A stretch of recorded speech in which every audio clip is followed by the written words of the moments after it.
Ano, tingnan nyo mga kaibon sa Uni. Gusto niya lapitan yung Shih Tzu. Nagpakpadede. Ayan.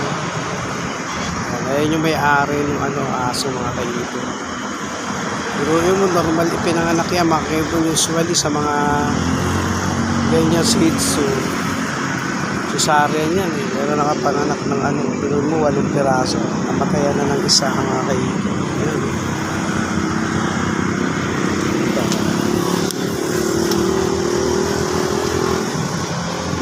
Mga kaibon naman ganito. Ayan mga kaibon, napapadede sila. Dami. Ayan. Ayan. Yun, hindi na. Ang kukulit. Dami. Yun eh. Ha? Ayan. Gustong lapitan. No? Ayan.